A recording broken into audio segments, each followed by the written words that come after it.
மறுபடியும் விஜய் சம்பந்தப்பட்ட செய்திகள் தான் இப்போது ஆக்கிரமித்து கொண்டிருக்கிறது.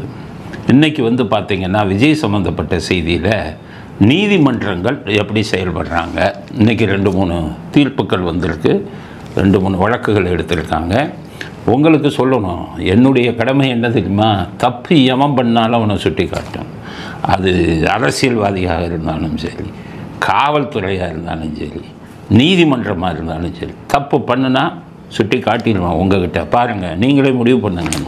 நான் சொல்கிறது நீங்கள் நம்ப தேவையில்ல, அலசி ஆராய்ஞ்சு முடிவு பண்ணுங்கள். இன்றைக்கி நீதிமன்றம் என்னென்ன வேலை பண்ணியிருக்காரு ஒரு நீதிபதி அப்படிங்கிறத நீங்கள் புரிஞ்சுக்கணும். காரணம், விஜய் சம்பந்தப்பட்ட வழக்கு பூரா எல்லாருக்குமே தெரியும் என்னென்ன நடந்ததுன்னு. நான் மறுபடியும் சொல்கிறேன், நம்ம விஜய்க்கு வந்து ஆதரவாளர் அல்ல. நியாயம் எதுவோ அதை எடுத்துரைக்கக்கூடியவர்கள். விஜய் எந்த ஒரு அரசியல் கட்சிக்கும் நமக்கு எந்த வித இதுவும் கிடையாது. உண்மையே சொல்லணும். இன்றைக்கி நீதிமன்றம் என்ன வேலை பண்ணுறாங்கன்னு நீங்கள் தெரிஞ்சுக்கணும். எல்லோரும் என்ன பண்ணுறாங்கன்னா, நீங்கள் நீதித்துறையை நீங்கள் தான் வளர விட்டீங்க, எல்லாம் பேசுனீங்க, என்ன பண்ணீங்க? நீதித்துறை பற்றி ஏதாச்சும் சொன்னால் கண்டெம்ப்ட் ஆஃப் கோர்ட் வரும், நீதிமன்ற அவமதிப்பு வரும் அப்படின்னு யாருமே வாய் திறக்கிறதில்ல. நான் வந்ததுக்கப்புறம் தான் நிறைய நீதித்துறையில் நடக்கக்கூடிய அநியாயங்கள், அட்டூழியங்கள் என்னென்ன நடக்குதுங்கிறதெல்லாம் சொன்னேன் உங்களுக்கு. 2-3 நீதிபதிகள் மேலே புகாரே கொடுத்தேன், லஞ்சம் வாங்கிய நீதிபதிகள் அப்படின்னு. லஞ்சம் நீதிபதிகள் வாங்கலையா, வாங்குறாங்களான்னு கேட்பீங்க. உயர் நீதிமன்ற தலைமை நீதிபதி மார்க்கண்டேய கஜுவே 550 நீதிபதிகள் மேலே லஞ்ச புகார் இருக்க தமிழ்நாட்டில், கீழ்மட்ட நீதிபதிகள் மேலே அப்படின்னு சொன்னாங்க. உயர் நீதிமன்ற நீதிபதிகள் ஒழுங்காக இருக்காங்களான்னா அங்கேயும் தவறு நடக்கிறது, ஆட்கள் பார்த்து தீர்ப்பு கொடுக்கிறார்கள், எல்லாத்தையுமே சொன்னேன் உங்களுக்கு. இப்போ இந்த இது என்னாச்சுன்னு கேட்டிங்கன்னா, அந்த செந்தில் பாலாஜி ஆட்கொணர்வு மனு வழக்கு வந்தது. அப்போ அது எல்லாருக்குமே தெரியும், ஆட்கொணர்வு மனுன்னா ஆள் எங்கே இருக்காருன்னு தெரியாது. அப்போ ஆட்கொணர்வு மனு போட்டால் அவங்க காவல்துறையை கூப்பிட்டு, அப்போ ஆள் இல்லைன்னு தெரியல, அவங்க எங்கே இருக்காங்க கண்டுபிடிச்சி கொண்டு வாங்கம்பாங்க. இதுக்காக போடப்படும் மனு தான் ஆட்கொணர்வு மனு. ஆனால் செந்தில் பாலாஜியை ஜிஹெச்சிலே வச்சுக்கிட்டு, காவேரி ஆஸ்பத்திரியில் வச்சுட்டு டிஎம்கேக்காரன் ஆட்கொணர்வு மனுன்னு போட்டான். எல்லாருமே அங்கே போய் வாதாடினாங்க, என்னங்க ஆள் இங்கே தாங்க இருக்கான், எதுக்கு அங்கே ஆட்கொணர்வு மனு செல்லாதுன்னு போட்டாங்க. ஆனால் நிஷா பானுங்கிற ஜட்ஜு ஆட்கொணர்வு மனு செல்லும்னாங்க. எங்கே இருக்குது ஜட்ஜ் சட்டத்தில் சொன்னாங்க. இப்போ கடைசியாக அந்த நிஷா பானுங்கிற ஜட்ஜை ராஜஸ்தான் ஹைகோர்ட்டுக்கு மாற்றிருக்காங்க. அவர் நிஷா பானு ஜட்ஜ்மெண்ட் கொடுக்கும்போதே நான் அதை விமர்சித்தேன். நீதிபதிகளுக்கு நடுநிலைமை வேணும். எந்த கட்சிக்கு ஆதரவோ எந்த தலைவருக்கு ஆதரவோ நீங்கள் போகக்கூடாது. போனீங்கன்னா நாங்கள் அதை சுட்டி காட்டுவோம் மக்கள் மன்றத்தில், பாருங்கள், நீங்கள் அப்போ தானே திரும்புவீங்க. இப்போ விஜய் இதில் சில வழக்குகள் போடப்பட்டிருக்கு, அதை நீங்கள் நல்லா பிரித்து பார்க்கணும். 2 வழக்கு. ஒன்று சென்னை, இது மதுரை உயர் நீதிமன்ற பெஞ்ச்னா 2 ஜட்ஜு. சென்னையில் உயர் நீதிமன்றத்தில் ஒரு தனி நீதிபதிகிட்ட ஒரு வழக்கு. இப்போ இந்த வழக்கில் எப்படி தீர்ப்பு சொல்கிறாங்க, இந்த வழக்கில் சென்னையில் எப்படி தீர்ப்பு சொல்கிறாங்கன்னு பாருங்கள். சட்டம் ஒன்று தானே, எல்லாத்துக்கும் ஒரே இது தானே சொல்ல முடியும். இவங்க இஷ்டத்துக்கு வேண்டிய ஆளாக இருந்தால் ஒன்று, வேண்டாத ஆளாக இருந்தால் ஒன்று. இப்போ மதுரை உயர் நீதிமன்ற பெஞ்சில் என்னென்ன சொன்னாங்க அப்படிங்கிறத இப்போ பார்ப்போம். இந்த மதுரை உயர் நீதிமன்ற பெஞ்ச் விசாரணையில் ஒரே ஒரு உண்மை வெளியில் வந்திருக்கு. என்ன உண்மைன்னா, இந்த நிறைய பேர் இந்த கைக்கூலிகள், திமுகவின் கைக்கூலிகள் ஏன் லேட்டாக வந்தாருன்னு சொல்லிக்கிட்டே இருக்கான். எவனுக்கும் ஒன்றும் தெரியல, எவனையும் எதையும் படிக்கிறதில்ல, சும்மா போகிறவன் வர்றவன்லாம் பேச ஆரம்பிச்சிடறான் மைக்கை வச்சுக்கிட்டு.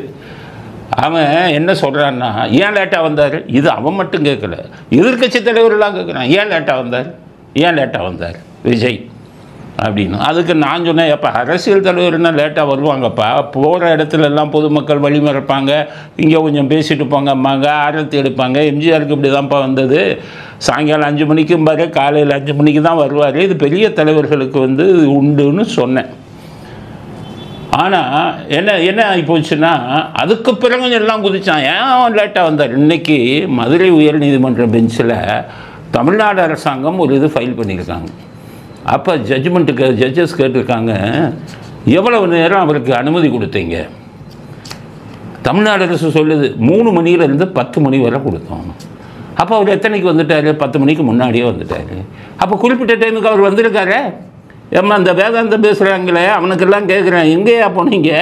ஜட்ஜ்மெண்ட் தமிழ்நாடு அரசே இது சொல்லியிருக்கான், 3 to 10 அவருக்கு அனுமதி கொடுத்தான். 3 மணி, மதியம் 3 மணிலேருந்து 10 மணிக்குள்ளே வரணும். அந்த அனுமதி கொடுக்கப்பட்ட நேரத்துக்குள்ளேயே வந்துட்டாரு. முட்டாள்கள்லாம் கேள்வி கேட்டுக்கிட்டு இருந்தீங்களே, தமிழ்நாடு அரசாங்கமே ஒத்துக்கிட்டாங்களே. அப்போ அவங்க சொல்லிட்டாங்க நீதிபதிகள் கொண்ட பெஞ்சு. அப்போ சரி, அவர்கள் தாமதமாக வரல, கொடுக்கப்பட்ட டைமுக்குள்ளே வந்திருக்காரு அப்படிங்கிற ஒரு உண்மை மதுரை பெஞ்சில் வந்து உயர்நீதிமன்ற பெஞ்சில் வெளியில் வந்துச்சு. அதில் மதுரை உயர்நீதிமன்ற பெஞ்சில் பொதுவாக கருத்துக்களை சொல்கிறாங்க. யாருக்கும் சாதகமாகவோ பாதகமாகவோ மனசாட்சிப்படி அவங்க என்ன சொல்கிறாங்கன்னா, மக்களுக்கு பாதுகாப்பு கொடுப்பது அரசாங்கத்தின் கடமை. மக்கள் உயிருக்கு அரசாங்கம் தான் பாதுகாப்பு கொடுக்கணும். அது வந்து அவருடைய தலையாய கடமை. இதில் ஏதாச்சும் தப்பு இருக்கா? அரசாங்கம் தானே பாதுகாப்பு கொடுக்கணும், காவல்துறை தானே பாதுகாப்பு கொடுக்கணும். அந்த பாதுகாப்பு கொடுக்கறதுக்கு அவங்க தவறிட்டாங்கங்கிறதுக்காக அவங்க சொல்கிறாங்க, நீங்கள் தான்ப்பா ஒழுங்காக பாதுகாப்பு கொடுக்கணும் அப்படின்னு. அவங்க கேட்குறாங்க, எப்பா கூட்டத்தில் குடிநீரெல்லாம் காவல்துறை சார்பில் அரசாங்கத்தின் சார்பில் கொடுத்தீங்களா?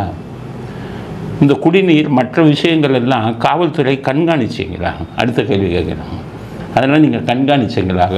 தேவையான குடிநீர் போகுதா? மற்ற வசதிகள் எல்லாம் அரசு இயந்திரங்கள் ஒழுங்காக செயல்படுகிறதா? இதெல்லாம் காவல்துறை ஒழுங்காக கண்காணிச்சாங்களா? சரியான கேள்வி தானே. அப்புறம் அனுமதி எங்கே கொடுத்தீங்க? அனுமதி கொடுத்தீங்கல்ல, அதோட கடிதத்தை கொடுங்க அப்படின்னு கேட்குறாங்க. கடிதத்தை கொடுங்கன்னா எதை கேட்பாங்க? அவங்க எங்கே அனுமதி கேட்டாங்க? நீ அப்புறம் எதுக்கு எங்கே அனுமதி கொடுத்த? நீ எதற்காக வந்துக்கிட்டு அதை மறுத்த கொடுக்கறது? அதெல்லாம் கேட்குறாங்க. கேட்கணுமா இல்லையா? இவன் தான் சொல்லிக்கிட்டு இருக்கானே, நாங்கள் வந்து இவராக கேட்ட இடம் தான் கொடுத்தோங்கிறாங்க. அந்த ஃப்ராடு தனத்தை இது பண்ணுறதுக்கு எங்கப்பா கொடுத்த? அவங்க எங்கே கேட்டாங்க? அதை கேட்டுருக்காங்க. இது நெடுஞ்சாலைத்துறை, மாநில நெடுஞ்சாலைத்துறையில் வருமா, மத்திய நெடுஞ்சாலைத்துறையில் வருமா? எந்த நெடுஞ்சாலைத்துறை வந்து அனுமதி கொடுத்தாங்க, அந்த கடிதத்தை கொடுங்க அப்படின்னு அதையும் கேட்குறாங்க. ஸோ இந்த கேள்விகளெல்லாம் கேட்டிருக்காங்க, நடுநிலைத்தன்மையோடு கேட்டிருக்காங்க. நீதிமன்றத்துக்கு போகிறீங்கன்னா அங்கே நடுநிலைத்தன்மை இருக்கணும்ல, நடுநிலையோடு கேட்டாங்க இவ்வளவு கேள்வி. அப்புறம் இவங்க சிபிஐக்கு வந்து எங்களுக்கு அனுமதி வேணும் போக. அதுக்கு என்ன சொல்கிறாங்க, விசாரணை ஆரம்பிக்கட்டும், இவங்க ஒழுங்காக விசாரிக்கிறாங்களான்னு பாருங்கள்.